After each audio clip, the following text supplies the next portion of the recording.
વિદ્યાર્થી મિત્રો, આના આગળના એપિસોડમાં આપણે પ્રમેય 6.1 જોયો. હવે આજે આપણે સ્વાધ્યાય 6.2, પણ એની પહેલાં હું તમને એક ટોપિક આવે છે, સૂત્ર જ છે 6.2, આપણે એના માટે કામમાં આવશે, અને એ છે ત્રિકોણોની સમરૂપતા.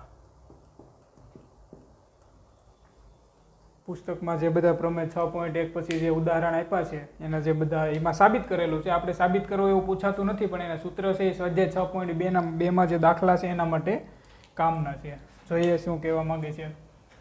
પહેલાં તો હું એક ત્રિકોણ લઈ લઉં છું.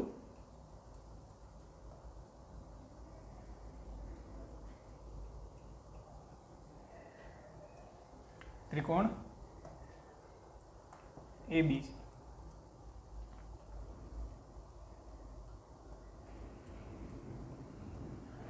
આ છે ડી ને આ ઈ. શું કર્યું? ત્રિકોણ ABC લીધું, એને AB ને ડી બિંદુમાં છેદે છે અને AC ને ઈ બિંદુમાં.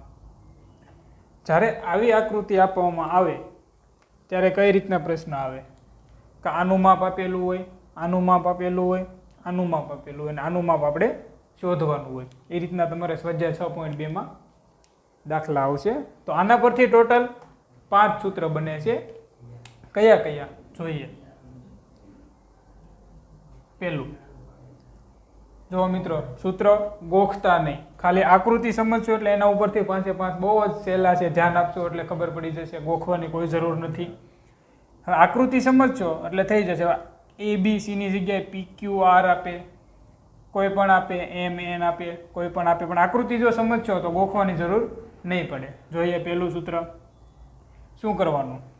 પહેલું તો આપણે પ્રમેયમાં સાબિત કરેલું એ રીતે જુઓ. પહેલું શું આવે? ઉપરનો ભાગ AD.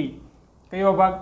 ઉપરનો ભાગ AD, એના છેદમાં નીચેનો ભાગ DB. AD શું લખાશે? AD ઉપરનો ભાગ છેદમાં નીચેનો ભાગ DB. AD ના છેદમાં DB ઇઝ ઇક્વલ ટુ આ જે બાજુ કર્યું એ જ આ બાજુ AE છેદમાં EC નીચેનો ભાગ. જો ફરીવાર, ઉપરનો ભાગ AD, AD છેદમાં નીચેનો ભાગ DB, DB. એ જ રીતે આ બાજુ AE ઉપરનો ભાગ AE છેદમાં નીચેનો ભાગ EC. બીજું, ઉપરનો ભાગ AD, ઉપરનો ભાગ AD છેદમાં આખો ભાગ, ઉપરનો ભાગ AD છેદમાં આખો ભાગ AB, એટલે AD ના છેદમાં AB. જેવું આ બાજુ કરીએ એ પ્રોસેસ આ બાજુ કરવાની. શું થશે? AE ઉપરનો ભાગ, એટલે શું લખાશે? AE છેદમાં નીચે આખો ભાગ AC. ઓકે. ત્રીજું શું બનશે? જુઓ, પહેલા શું કર્યું આપણે? AD ઉપરનો ભાગ લીધો, એના છેદમાં આખો ભાગ લીધો. તો હવે નીચેનો ભાગ લેશું અને એને છેદમાં આખો ભાગ, એટલે હવે શું થશે? નીચેનો ભાગ એટલે DB, BD 4 છેદમાં આખો ભાગ AB. ખ્યાલ આવ્યો? જો આ સૂત્રમાં શું કર્યું આપણે? ઉપરનો ભાગ લીધો, એને છેદમાં આખો ભાગ કર્યો. હવે બીજા સૂત્રમાં શું કરવાનું? નીચેનો અડધો ભાગ લેવાનો, એના છેદમાં આખો ભાગ, એટલે DB છેદમાં AB. સેમ પ્રોસેસ આ બાજુ કરવાની. નીચેનો ભાગ એટલે EC. શું થશે? EC છેદમાં આખો ભાગ AC. ખ્યાલ આવ્યો? નીચેનો ભાગ EC છેદમાં આખો ભાગ AC. હવે ચોથું, એમાં શું થશે? જુઓ મિત્રો, આ જે 3 છે ને, મોસ્ટ આનો ઉપયોગ જ કરવાનો આવે છે. ચોથું અને પાંચમું તો બહુ યુઝ કરવાનો આવતો નથી, પણ આપણને ખબર હોવી જોઈએ. તો ચોથું કઈ રીતના બનશે? ધ્યાન રાખજો મિત્રો. આ થોડું AD ઉપરનો ભાગ લખતો જાઉં છું, AD છેદમાં આખો ભાગ AB. બરોબર? જે આમાં કર્યું હતું એમ જ, ઉપરનો ભાગ છેદમાં આખો ભાગ ઇઝ ઇક્વલ ટુ ડીઈ છેદમાં બીસી, ડીઈ છેદમાં બીસી. ખ્યાલ આવ્યો? તો ફરી વાર એડી ઉપરનો ભાગ છેદમાં આખો ભાગ AB is equal to DE upon BC, DE upon BC. Same process આ બાજુ. પાંચમો એઈ ઉપરનો ભાગ છેદમાં આખો ભાગ એસી, ઉપરનો ભાગ છેદમાં આખો ભાગ AC is equal to DE upon BC. Same DE upon BC. Okay, એકદમ સરળ છે, ગોખવાની કોઈ જરૂર નથી. ખાલી એક આકૃતિ સમજશો એટલે એના ઉપરથી 5 સૂત્ર યાદ રહી જશે. બરોબર. આ 3નો તે જાજો તો ઉપયોગ આપણે કરવાનો છે, પહેલા 3નો તે. હવે આમાં દાખલા કઈ રીતે પૂછાય છે હું તમને કહી દઉં. ડીઈ નું માપ આપેલું હોય કોઈ પણ, બીડી નું માપ આપેલું હોય 3, 2 અને આ 4. એક્ઝામ્પલ આપું છું. તો આપણને આનું માપ પૂછે કે ઈસી શું થાય. તો હવે આમાંથી જો ને આપણે જોવાનું કે આમાંથી કયું સૂત્ર ઈસી મેળવવાનું છે, કયા કયા માપ આપેલા છે, એના ઉપરથી આ કોઈ પણ આમાંથી એક સૂત્રનો ઉપયોગ કરીને માપ શોધવાનું. બસ એટલું જ છે, બીજું કાંઈ નથી આમાં. કોઈ પણ 3ના માપ આપેલા છે, ચોથાનું માપ પૂછશે આપણને. ઓકે, સ્વાધ્યાય જોઈએ હવે આપણે. સ્વાધ્યાય 6.2. હવે સ્વાધ્યાય 6.2 એમાં પહેલો દાખલો શું કીધું છે? આ બે આકૃતિ આપણને આપેલી છે. હવે જુઓ, પહેલી આકૃતિમાં શું, જો ડીઈ સમાંતર બીસી, ડીઈ સમાંતર બીસી આ આપણને આપેલું છે, બે સમાંતર. બરોબર. સમાંતર એટલે બેને તમે આગળ આમ લંબાવો તો બે ક્યાંય છેદે નહીં. આ બાજુ લંબાવો તો એ તે બે ક્યાંય છેદે નહીં, તો તમને ખબર જ છે. ઓકે, આ આપણને આપી દીધેલું છે. તો આપણને શું કીધું છે પહેલામાં? ઈસી શોધો. એટલે આ આપણે મેળવવાનું છે કે ભાઈ આ ઈસી છે એ કેટલું છે. ઓકે, જોઈએ. હજી આપણે આ થોડી વાર પહેલાં જે સૂત્રો જોયા એમાંથી જોઈએ. શું કીધું તું મેં કે જે આપેલું છે અને જે નથી આપ્યું એને રિલેટેડ એક સૂત્ર બનાવવાનું. તો શું શું આપેલું છે કે ભાઈ એડી આપેલું છે, ડીબી આપેલું છે, એઈ આપેલું છે. હવે ઈસી નથી આપેલું તો એ મેળવવાનું છે. તો સૂત્ર કઈ રીતના બનશે? ઉપરનો ભાગ એડી, બરોબર, છેદમાં નીચેનો ભાગ ડીબી. ઓકે, એ જ રીતે આ બાજુ એઈ ઉપરનો ભાગ છેદમાં નીચેનો ભાગ ઈસી. ઈસી મેળવવાનું છે. આ 3ની કિંમત આપણને આપેલી છે. કિંમત મૂકીએ, ચોકડી ગુણાકાર કરીએ એટલે જવાબ. ઓકે, ચલો. એડીનું માપ કેટલું છે? 1.5. ડીબી 3, એઈ 1 સેન્ટીમીટર. ઈસી મેળવવાનું છે એટલે આમનો. ઓકે, જો હવે ચોકડી ગુણાકાર 1.5 ઈસી ને આ એટલે આ ઈસી 3 એકા 3 એટલે આ 3. ઈસી ને સૂત્રનો કરતા બનાવીએ. 3 1.5 ક્યાં જશે? છેદમાં પોઈન્ટમાં હોય એટલે છેદ એમ ન વડે પોઈન્ટ દૂર કરવો પડે એટલે 3. હવે અહીંયા હું 1 પોઈન્ટ પછી છે એટલે શું આવશે? આ 15 કરું તો અંશમાં શું આવશે? 10 આવશે. શું થશે? 30/15. 15 દુ 30. કેટલું આવ્યું? 2. તો આપણને ઈસી શું મળ્યું? 2 મળ્યું. તો ઈસી આપણને કેટલું મળ્યું? 2 મળી ગયું, જે આપણે મેળવવાનું હતું. ઓકે, બીજું જોઈએ. આમાં શું કીધું છે આપણને? એડી શોધો. એડી. તો એને રિલેટેડ સૂત્ર બનાવવાનું. જે આપેલું છે એ સેમ આમાં જે સૂત્ર વાપર્યું એ જ આમાં વાપરશું. સરખું જ છે બે. ઉપરનો ભાગ એડી છેદમાં નીચેનો ભાગ DB BD is equal to AE ઉપરનો ભાગ છેદમાં નીચેનો ભાગ ઈસી.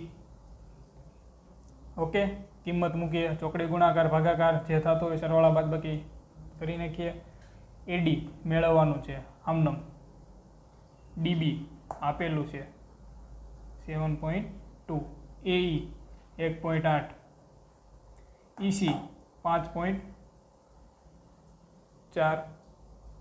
જો હવે શું કરશું, અહીંયા પેલા પોઈન્ટ દૂર નહીં કરીએ, ચોકડી ગુણાકાર કરીએ અને એમ જ રહેવા દઈએ. તો એડીનું એડી ઇઝ ઇક્વલ ટુ 1.8 આમનમ આ બાજુ જશે એટલે 7.2 છેદમાં 5.4 તો છે જ આમનમ.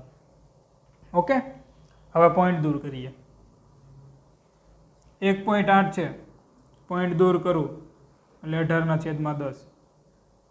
ઉપરથી પોઈન્ટ દૂર કરું તો છેદમાં 10 આવે, છેદમાંથી પોઈન્ટ દૂર કરું તો ઉપર આવે. એક પછી પોઈન્ટ છે એટલે 10, બે પછી હોય તો 100. ઓકે, 7.2 એટલે 72. પોઈન્ટ દૂર કર્યું એટલે છેદમાં 10 આવશે, અંશમાં કર્યું એટલે છેદમાં. છેદમાં શું છે 5.4, એમાંથી હું પોઈન્ટ દૂર કરું એટલે અંશમાં. ઓકે, શું શું કેન્સલ થશે? 10 કટ. ઓકે, જોઈએ હવે 18 તેરી 54. 18 તેરી 54. 24 તેરી 72 કટ થઈ જશે. 24 તેરી 72. શું વધ્યું? 2 પોઈન્ટ એટલે કે 24/10 એટલે શું થશે 2.4. આ શું મળ્યું આપણને? એડી, જે આપણે મેળવવાનું હતું. ઓકે, બહુ સરળ છે મિત્રો. 2 માર્કમાં પૂછવું હોય તો પૂછી શકે, પૂછે તો નહીં પણ સંભાવના. એટલે જે ટૂંકમાં 3 બાજુના માપ આપેલા હશે, ચોથી આપણે મેળવવાની. જો તમે પહેલી આકૃતિ મેં જે સમજાવી એના જે 5 સૂત્ર જો તમે આકૃતિ સમજી લેશો તો બહુ સરળ છે મિત્રો. કાંઈ નથી, ગુણાકાર ને ભાગાકાર કરો એટલે થઈ જશે. જોઈએ હવે દાખલા નંબર 2. દાખલા નંબર 2 જોઈએ શું કીધું છે. બિંદુઓ E અને F એ ત્રિકોણ PQR ની બાજુઓ અનુક્રમે PQ અને PR પર આવેલા છે. તો નીચેના વિકલ્પોમાં બતાવવાનું છે કે EF સમાંતર QR છે કે નહીં, તે આપણે કહેવાનું છે. ઓકે, જોઈએ પહેલા તો આકૃતિ દોરીએ શું કહે છે. ત્રિકોણ PQR લઉં છું.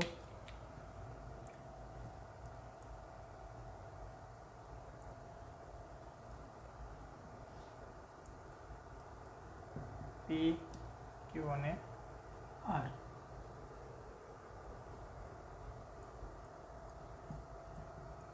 E અને F. ઓકે, ત્રિકોણ PQR ની બાજુઓ અનુક્રમે PQ અને PR ને E અને F છેદે છે. તો આપણે કહેવાનું છે કે QR અને EF એકબીજાને કેવા છે? સમાંતર છે કે નહીં, તે આપણે કહેવાનું છે. તો જો જે આપેલું છે પહેલો વિકલ્પ આ છે. તો PE આપણને કેટલું આપેલું છે? 3.9. EQ કેટલું છે? 3. PF કેટલું છે? 3.6. અને FR કેટલું છે? 2.4. જો શું કરશું હવે? સરખાવશું આ બેનો ગુણોત્તર ઇઝ ઇક્વલ ટુ આ બેનો ગુણોત્તર થાય છે કે નહીં. જો બંનેના સરખા થાય તો શું કહી શકાય? EF સમાંતર QR. જોઈએ સૂત્ર શું બનશે? PE છેદમાં EQ. આનો ગુણોત્તર is equal two PF upon FR. આનો ગુણોત્તર થાય તો આ બે કહી શકાય આપણે કે QR અને EF એકબીજાને સમાંતર છે. તો પહેલા આનો લઈએ. PE આપણને કેટલું આપેલું છે? 3.9. EQ આપણને કેટલું આપેલું છે? 3 સેન્ટીમીટર. શું થશે? પોઈન્ટ દૂર કરું તો છેદમાં 10. 3 13 તેરી 39. આ શું છું? 13/10. હવે આનો જોઈએ. PF છેદમાં FR. ઉપરનો ભાગ છેદમાં નીચેનો ભાગ. પીએફ કેટલું છે 3.6,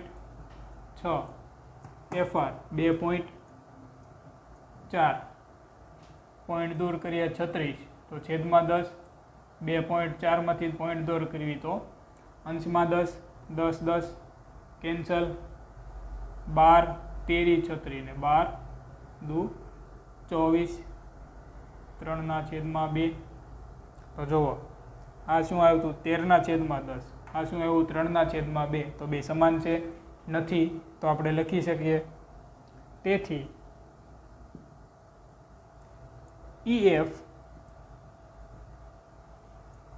સમાંતર QR નથી.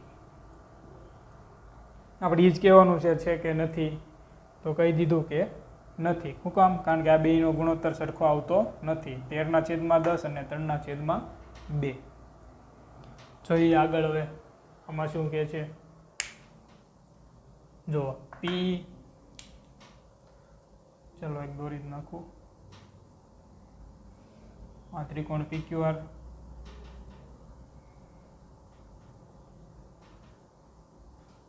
EF PE કેટલું આપેલું છે આમાં 4, આ 4.5, RF 9 અને PF 8. આ આપણને આપ્યું છે. જોઈએ સેમ આમાં જે પ્રોસેસ કરી એ તે આમાં કરવાની છે. શું આવશે પહેલા? જુઓ ઉપરનો ભાગ PE છેદમાં નીચેનો ભાગ EQ. PE છેદમાં EQ. PE કેટલું છે 4, EQ કેટલું છે 4.5, પોઈન્ટ દૂર કરું 4, અંશમાં 10 આવશે, છેદમાં પોઈન્ટ દૂર કરવું એટલે તો આ શું થશે 40/45, 5 8 40, 5 9 45, 8/9. હવે ઉડશે નહીં ઉડે. બીજું જોઈએ ઉપરનો ભાગ PF છેદમાં નીચેનો ભાગ FR. આ કેટલું આપણને આપેલું છે 8, આ કેટલું આપેલું છે 9. જુઓ આવ્યા બેયના સરખા 8/9, 8/9. તો શું કહેવાશે? તેથી EF સમાંતર QR થશે. જો આ બે સમાન નહોતા આવ્યા એટલે નહીં થાય. જો સમાન આવે ગુણોત્તર તો સમાંતર હશે. ત્રીજો શું આપણને વિકલ્પ આપેલો છે? PQ 1.28, PR 2.56, PE 0.18 અને PF 0.36. ત્રિકોણ દોરું છું.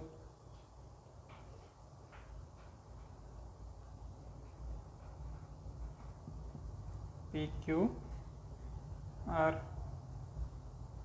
E F. ઓકે, જો PQ કેટલું આપેલું છે 1.28. જો હવે આમાં છે ને આખું માપ આપેલું છે 1.28. PQ આખું માપ આપેલું છે. PR આમાં પણ આખું માપ આપેલું છે. કેટલું છે 2.56. PE એ મને આપેલું છે 0.18 સેન્ટીમીટર. PE મને કેટલું આપ્યું છે 0.18 સેન્ટીમીટર. અને PF મને કેટલું આપેલું છે 0.36. બરાબર છે. હવે જે કિંમતો આપેલી છે એના ઉપરથી આપણે સૂત્ર બનાવવાનું. તો આમાં શું બનશે? સૂત્ર નંબર 2, ઉપરનો ભાગ એટલે PE ઉપરનો અડધો ભાગ છેદમાં આખો ભાગ PQ. આનો ગુણોત્તર લેવી તો PE આપણને કેટલું આપેલું છે 0.18. PQ આપણને કેટલું આપેલું છે 1.28.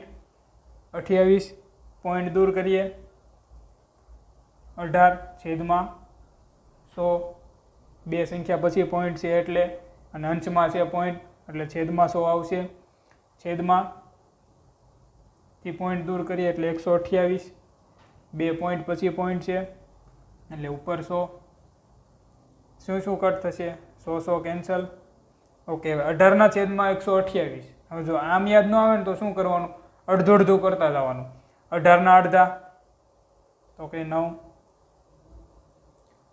128 અડધા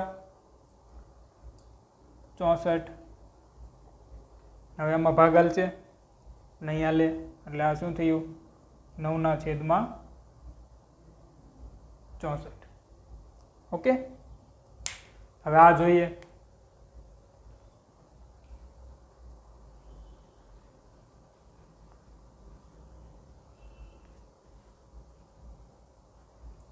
ઉપરનો અડધો ભાગ PF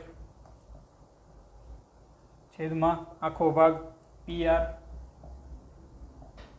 PF મને કેટલું આપેલું છે 0.36 PR કેટલું આપેલું છે 2.56 પોઈન્ટ દૂર કરીએ 36 છેદમાં 100 બે પોઈન્ટ પછી પોઈન્ટ એટલે 256 અંશમાં 100 કેન્સલ શું વધ્યું ઓકે જો ફરી ના બહુ એટલે આમાંથી પાછા અડધા અડધા 36 અડધા 18 256 અડધા